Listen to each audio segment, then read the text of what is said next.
Bonjour à tous, avec l'aide de Dieu, nous allons étudier le 4e chapitre des lois de Tumat Met, de l'impureté transmise par le mort, dans le Rambam, 4e chapitre. Dans les chapitres précédents, le Rambam nous a dit qu'il y a 3 manières comment le mort transmet l'impureté. Une manière, bemaga, par le contact, c'est-à-dire si on a touché le mort. Deuxième manière, c'est bemassa, si on a porté le mort. Troisième manière, c'est B-O-L, si on était sous le même toit que le mort, ou bien qu'on est passé au-dessus du mort, ou bien que le mort est passé au-dessus de nous. Évidemment, le mort n'a pas ressuscité, mais si nous sommes passés en dessous le mort aussi, on peut dire tout simplement comme ça. Dans ce chapitre, le Ram va continuer à nous parler donc de ces impuretés-là, et quand est-ce que les impuretés s'additionnent ou s'additionnent pas sous différentes formes. Per Revi Alacha Aleph. Revit Dam Abba Mishle Meitim. Un revit de sang, donc 86 millilitres de sang, mais qui rend impur. Mais ce revit-là vient pas d'un seul mort, il vient de 2 morts. Tehora, c'est pur. Achetia, revit echad, pour que ça rend impur, il faut que ça provienne d'un seul mort, d'un seul cadavre. Shidra shenigmera mishtemeitim, on a appris dans les chapitres précédents que la colonne vertébrale, si elle est entière, elle rend impure. Maintenant, si cette colonne vertébrale est entière, mais non pas d'un seul cadavre, c'est qu'on a pris 2 cadavres, 2 morts, et en tout on a complété une colonne vertébrale, c'est-à-dire qu'il y avait une partie des vertèbres qui était d'un mort, et donc là, pour compléter, il y avait un autre mort qui a complété ces vertèbres. De même, le crâne de 2 morts, qui a été composé de 2 morts, ou bien le quart d'un cave, on a appris que le quart d'un cave, ça correspond à 345, le volume de 345 millilitres, et que ça rend impur s'il y a plusieurs os qui sont rassemblés dans ce volume-là, mais ça vient pas d'un seul mort, ça vient de 2 morts. Ou bien ve'ever minamet, un membre du mort, mais il est composé, pour qu'il soit un membre en entier, il est composé mishnemetim, de 2 morts. Kol eilu, tout cela, inametamim be'oel, il ne rend pas impur par l'impureté donc de la tente, elle a maga ou bemassa uniquement par le contact. C'est important que chacolat samot comme tous les autres os, qu'on a dit que les os lorsqu'ils sont que les os ils rendent impurs bemaga ou bemassa et non pas beoel. Alachabet everminachai, un membre d'un être vivant donc qui a été retranché d'une personne qui est en vie, mais mishne anashim, ça vient de 2 personnes qui sont en vie. Tar, c'est pur, c'est-à-dire que ce membre-là a été composé par une partie d'un membre d'un être vivant et par l'autre partie par une autre personne qui est vivante. C'est pur, afilo meishecha, encore plus que ça, même si c'était un membre d'une seule personne, et ce membre-là, il a été coupé en deux maintenant qu'il n'est pas entier, tar, il est pur. Halacha gimel, kezaïd basa mishne meitim. S'il y a le volume d'une olive de chair, mais ça vient pas d'un seul mort, bien qu'en général, donc ça rend impur, mais là, ça vient de 2 morts. Ok, zait netzel, ou bien le volume d'une olive d'un netzel. Netzel, donc c'est de la viande qui a été, la chair d'un être humain qui a été décomposée, qui est devenue donc du gel qui est sale. Ou mloch ofnaim rakav, qu'on avait appris, donc ça rend impur, mais là, ça vient mishnemetim, ça vient de 2 morts. De même, mloch ofnaim rakav, de même de la poussière de décomposition d'un mort.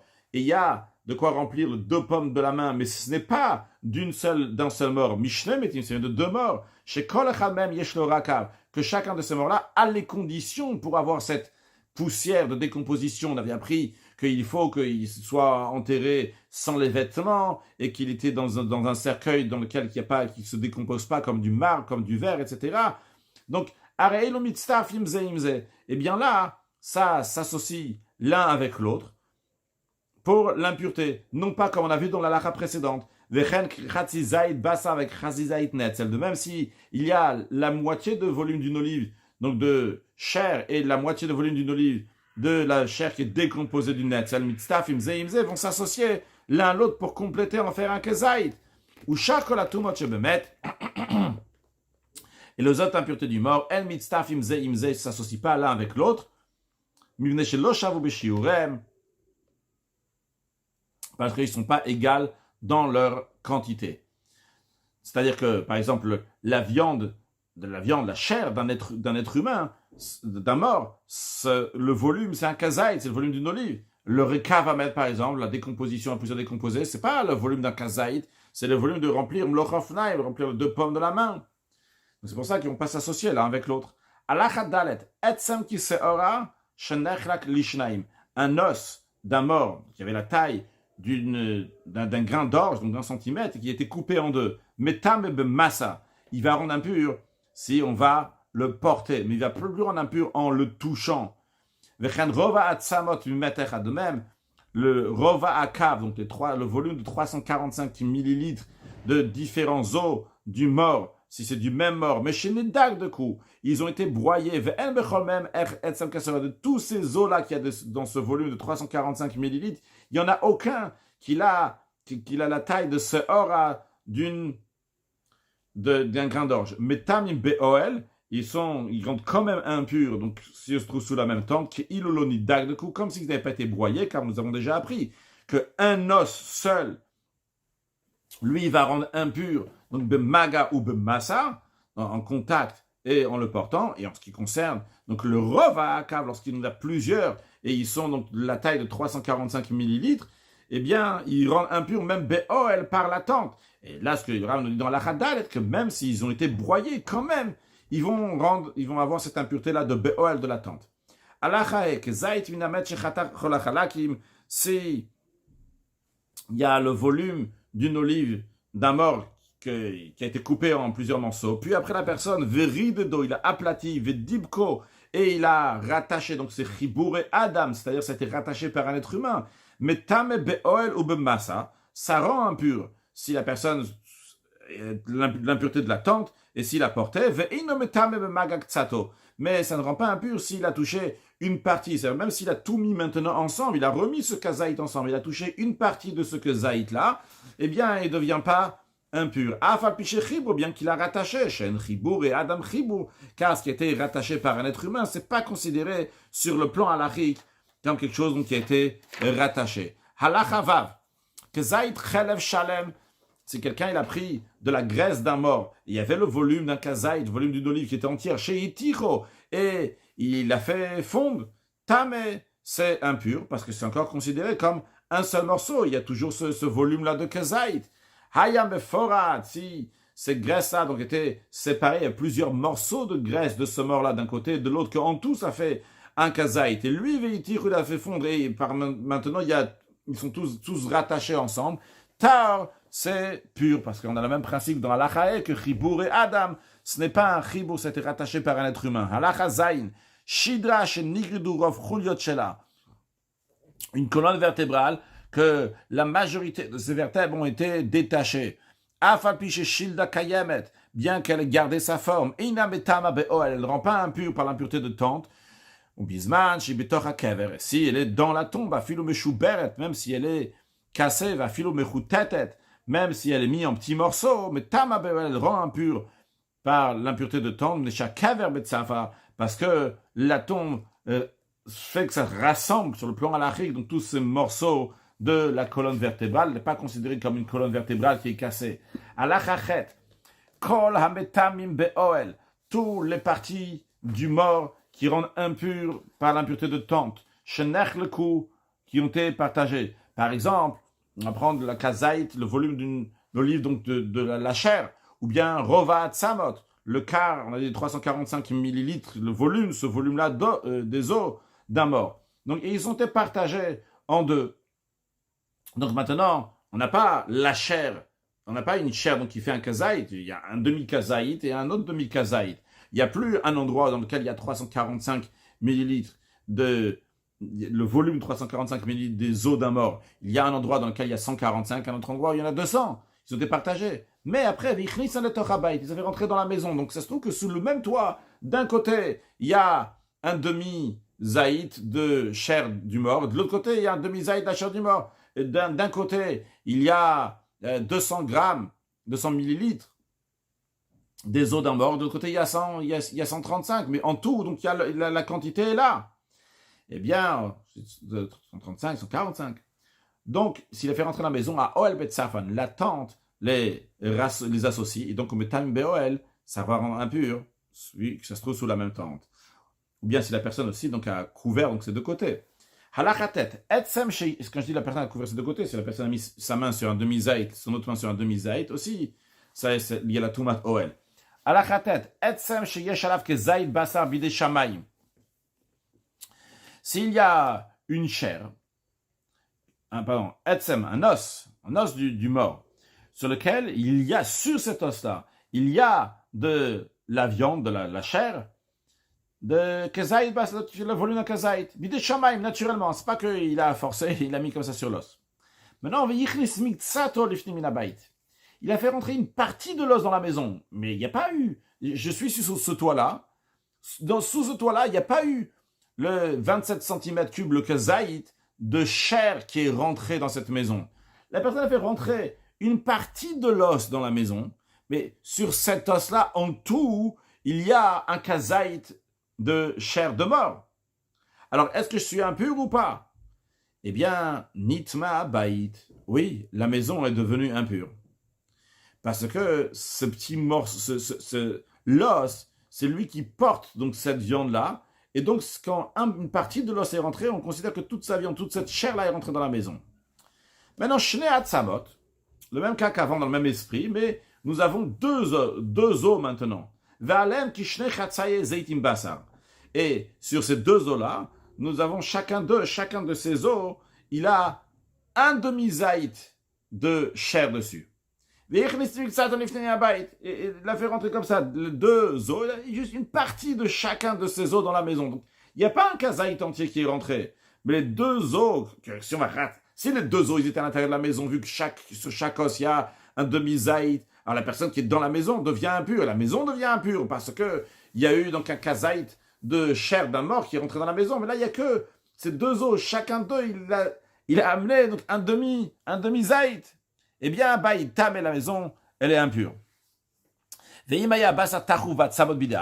En revanche, si cette chair-là n'a pas été mise d'une manière naturelle c'était pas naturellement rattaché à l'os, c'est qu'une personne l'a rattaché sur l'os. Dans ces cas-là, la maison elle est pure. Chez En Chibouré Adam Chibour, car le principe encore est là, que ce que l'homme a attaché, c'est pas considéré sur le plan halachique que ça a été rattaché. Halacha Yud, Mlochofnaim Rakav, deux pleines pommes de la poussière de décomposition, Shenit Pazer Betoch Abayit, qui a été répandue dans une maison, Abayit Tames, c'est mélangé dans la poussière de la maison, elle est pure de Tumat Oel, de l'impureté d'une tente.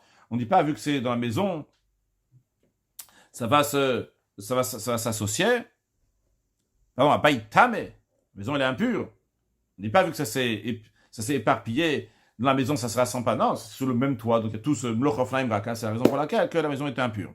Halacha Yudalef. Revit dam shenivla betoch habayit. Un revit de cendre qui rend impur et qui a été absorbé sur le sol de la maison. Alors, jusqu'à présent, évidemment, il y avait ce revit de sang dans la maison. Alors, la maison était impure. Mais à partir de maintenant, habayit taor la maison elle est pure dorénavant. Tout ce qu'il y avait dans la maison au moment où ce revit de sang a été absorbé dans la terre, tamé, c'est impur. Mais à partir de maintenant, vu que c'était absorbé dans la terre, ça devient, et tout ce qui est de la maison est pur. Le reste, c'est des choses qui vont venir après dans la maison, dorénavant, c'est pur. Halacha yudbet, kezait minamet she'avad betoch habayit. C'est un kazaït d'un cadavre a été perdu dans la maison. Ou Boukash, il a cherché, il n'a pas trouvé. Abaytar, la maison est pure. Ou les par contre, s'ils vont trouver Abaytam el Mafer, la maison sera impure rétroactivement. Mais El Shavad, depuis le moment où on l'a perdu, où on se disait, tiens, peut-être il est là, Hachenimtsa, jusqu'à qu'il a été trouvé. Donc tout ce qui était dans la maison, depuis qu'on a pensé le perdre jusqu'à maintenant, est impur. Allah Chayut Gimel, Revid Dam Shenishmar Ba'avir. Si un revide de sang, donc 86 ml de sang du mort, était répandu sur le sol découvert, qu'on dit Ba'avir, ici, c'est pas dans l'air, ça c'est dans un endroit, donc il n'y a pas de toit au-dessus. Im Karash, si ce sang a coagulé, au Shayabim Kameshbor, il est bien que je trouve dans un endroit où le sol donc, est en pente, vous voyez comme un Namour Kegmuguma, donc c'est un endroit dans lequel il y a une pente et après ça se finit donc dans un creux. Donc le principe c'est que il reste ce revit là est toujours là, ces 86 millilitres sont là, ou bien ils ont coagulé, ou bien qu'ils sont tous partis dans un seul endroit. Donc ve'eila maïl al mitsato. Alors je dis c'est passé, c'est parti. Bon, on va pas dire que c'est parti, c'est une pente et c'est parti. On va dire directement donc c'est tombé dans dans le creux directement. C'est plus facile de dire comme ça. Ve'eila mail al mikzato. Et quelqu'un a couvert donc sur ce sang-là qui a été dans le creux ou bien qui a coagulé, nitma, la personne donc, qui s'est mis au-dessus, eh bien est devenue impure. Maintenant, nishpach ala skupa, si ce sang-là se revit, donc la quantité qu'il faut, a été versé sur le seuil. Le seuil de la maison, c'est-à-dire juste avant la maison, comme une sorte de marche. Alors, morad. Alors, s'il s'agit d'une askupa, d'un seuil qui est en pente, ben liftim, ben lachutz, que ce soit qu'il est en pente, et donc le sang va finir par couler à l'intérieur de la maison, à l'intérieur devant la maison, ou bien ben lachutz, ou bien que c'est à l'extérieur, donc devant la maison. À baïtaor, la maison, elle est pure. Parce que le sang ne s'est pas posé sur le seuil. Il a coulé dans un sens ou dans l'autre. Si ce seuil-là, il était en creux, donc il y avait un creux là-bas, et donc le sang s'est mis dans ce creux-là, ou bien que le sang s'est coagulé sur le seuil, la maison aussi est impure. Et s'il y a 86 ml de sang d'un mort qui a été absorbé dans un vêtement, alors quand on va nettoyer ce vêtement-là, le revis de sang du mort va sortir, vidam, on va réussir à sortir 86 ml. Il n'y a rien qui va rester dans le vêtement. Dans ces cas-là, ce vêtement rend impur par les trois manières, donc par le contact en portant et par la tente. Veimlav. Et sinon, c'est-à-dire que si on va laver ce vêtement, il n'y a pas 86 ml qui va sortir. Il y aura moins 86 ml qui va sortir, il n'y aura pas le revit qui va sortir. Dans ces cas-là, elle ne rend pas impur par la tente. Elle est considérée comme un vêtement qui a touché le mort. Et quelle est la raison qu'elle n'est pas comme le OL, comme elle n'a pas cette impureté de tente? Pourquoi c'est pas comme le mort? Pourquoi on ne dit pas qu'il y a juste 86 ml de sang ici, 86 ml de sang? Ça ne change pas s'ils sont dans un verre, ils sont dans un bol ou s'ils sont dans le vêtement. La raison, elle est que toute chose qui est avalée, qui est absorbée, qui ne peut pas sortir, tard, c'est pur. Et ici, donc, on ne va pas réussir à faire sortir les 86 millilitres. Maintenant, la question, elle est, comment on va savoir si on peut, en effet, sortir les 86 millilitres? On ne peut plus sortir que ces 86 millilitres. Eh bien, Ketsan Besharim Nota, comment on va mesurer cela? Mechapsimota b'maim, on va la laver avec de l'eau. Comment il va savoir? Umevim maim kemidatan, il va dans une bassine numéro 1, il va amener de l'eau donc pour nettoyer ce vêtement dans lequel qui a absorbé un révit de sang. Il va amener une bassine numéro 2 dans laquelle il va mettre la même quantité d'eau que dans la bassine numéro 1. Venoten le tocham révit dam. Et dans la bassine numéro 2, il va verser 86 ml de sang. Et maintenant, il va regarder ce qui se passe dans la bassine numéro 1. Si l'apparence de bassine numéro 1 et numéro 2, ils ont la même apparence, la même couleur, ou bien ou bien que la bassine numéro 1 était encore plus rouge que la bassine numéro 2, que ça soit d'une manière ou d'une autre, je sais qu'il y a un révit de sang qui est sorti du vêtement dans la bassine numéro 1, vu que elle est autant rouge que la bassine numéro 2, ou même plus rouge, qu'il y a encore plus de sang qui est sorti de la bassine numéro 1. Donc, dans ces cas-là, je sais que le vêtement, il est impur. Quelle impureté? Une impureté comme le mort, qui, si on était sous le même toit, c'est metame be'oel, parce qu'il y a tout qui est sorti. C'était pas baloua, c'était pas absorbé dans le vêtement. Halacha yudalet, hamasa ve'hamaga ve'aoel.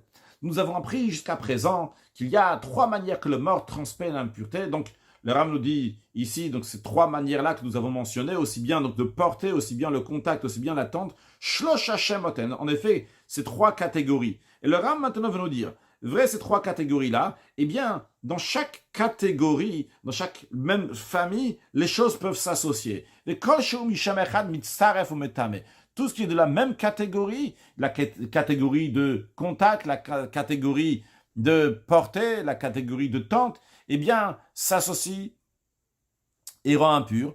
Mishne Shemot. Par contre, ces deux catégories, il y a une catégorie, donc ça c'est portée, et l'autre catégorie c'est la tente, et no mitzaref, ça s'associe pas, vetar c'est pur. Qu'est-ce que cela veut dire? Le Rambam dit, ça commence là. Quelqu'un qui a devant lui donc deux demi-volumes d'olives d'un mort, et il touche les deux en même temps, ou bien qu'il les a portés en même temps, Oshe'e il a acheté kechasayzeti, ou bien qu'il a mis sa main au-dessus. Sa main, ça peut être son pied, son corps, quoi, au-dessus. Donc il a fait tente, il a recouvert avec son corps ces deux demi-olives. Oshe'e il a l'chatizait, va chatizait acher ma'ilala, ou bien que il a couvert. Je prends l'exemple avec la main, mais à chaque fois que je dis la main, ça peut être le corps aussi. Donc il a mis sa main sur le volume d'un demi-olive de la chair d'un mort, et il y a au-dessus de lui un autre demi-olive qui est en train de le couvrir. Donc les deux c'est Oel, deux formes de Oel, mais les deux donc c'est la tente. Ou bien encore un cas comme ça, ou bien que il était sous le même toit le volume d'une demi-olive de chair, et comme ça avec une partie de son corps. Imaginez donc dans la maison, sous le même toit, il y a déjà une demi-olive, le volume d'une demi-olive de chair d'un mort, et comme ça il a mis sa main à l'extérieur de la maison, à l'extérieur de ce toit-là, et il a recouvert une demi-olive. Donc il a rassemblé encore une fois deux Oel. Bien que il y a un autre demi-olive de volume de demi-olive qui a recouvert sur lui, tout ça sont impurs, c'est la même catégorie. Mais quand est-ce que ça ne rassemble pas à Nogé, à Bachati Zait, celui qui touche une demi-olive. Je ne vais pas en dire à chaque fois, demi-olive d'un mort, donc on ne parle pas de l'olive, on parle du volume de l'olive, donc demi-olive, à Nosechati Zait, ou bien qui porte une demi-olive. Il y a quelque chose d'autre qui est en train de couvrir dessus, et sur le Khatizait. Alors, dans ce cas-là, cette personne-là, il est en même temps, il est en train de toucher un demi-zaït, et il est en train de porter un demi-zaït. Ou bien, il y a quelque chose d'autre, il y a même un demi-zaït comme ça qui est au-dessus de lui. Eh bien, tout cela, ça ne se rassemble pas l'un avec l'autre. Il a la Khatizait acher, ou bien qu'il y a un autre Khatizait qui est en train de se couvrir sur cette personne-là. Ou al Khatizait acher, ou bien que lui, il a couvert sur un autre Khatizait. Donc, toutes les formes de OL qu'il a fait alors qu'il était en train de toucher ou en train de porter, mais c'était sur un demi-zaït. Quelqu'un qui touche une demi-olive, il a porté une demi-olive. Tous ces cas-là, c'est pur. Parce que les choses qui sont en contact ne s'associent pas avec le fait de porter. Ni dans l'impureté du mort, ni dans les autres impuretés. Ni le contact s'associe donc avec la tente, ni la tente s'associe avec le porté. Donc, comme l'exemple que nous avons vu, c'est la raison pour laquelle que ça ne va pas s'associer les uns avec les autres. Conclure avec un mot de Chassidut. Dans une des sikhot, le rabbi parle, donc une des choses qui se fait par le mariage, quand on commence à étudier la Torah Betara avec pureté, le rabbi dit que la Tara, c'est un lien de ma, quelque chose qui entoure, quand on trouve dans les notions de Touma Betara, qu'il y a certaines choses qu'ils rendent impurs, avec quoi que ce soit, même si on les touche un tout petit peu, et donc se trouve sous la même tente. Tout ça, c'est pas des nyanim pnim, c'est pas des choses que tu as absorbées dans toi, c'est makif. Et c'est ça que le Rambam dit, que tous les Tumot Vetarot, donc le Rambam disait à la fin, on a encore beaucoup de chapitres à prendre, encore 140 chapitres pour y arriver jusqu'à là-bas, à la fin des lois de Tara, à la fin de Mikvot, le Rambam dit que toutes les notions de Tumot Vetarot, de pureté, d'impureté, c'est des décrets de Dieu, c'est pas des choses que la personne elle comprend, c'est partie des Chukim. C'est-à-dire quelque chose qui est au-delà de la compréhension, qui représente une notion, donc chez le Mal, Vadat, qui est au-delà donc du mariage, et au-delà de la compréhension. Le Rabbi, il relie ça avec le mariage en disant qu'au moment du mariage, il y a une force du Ensof, de l'infini qui se dévoile, le Koach Ensof, c'est une force qui est au-delà du monde, et donc c'est la raison pour laquelle qu'il y a aussi donc cette force-là qui est Makif, dans l'étude de la Torah, qui a dorénavant Bétar avec pureté, donc c'est le Makif chez le Malamishtal, chez donc un niveau qui est extrêmement haut, que Dieu fasse, qu'on a le Nisui, le mariage des Bnei Israël avec Akadosh Baruch Hu, qu'à ce moment-là on pourra étudier la Torah avec une grande Tara, une grande pureté, très prochainement, avec la venue de Mashiach. Now, une excellente journée.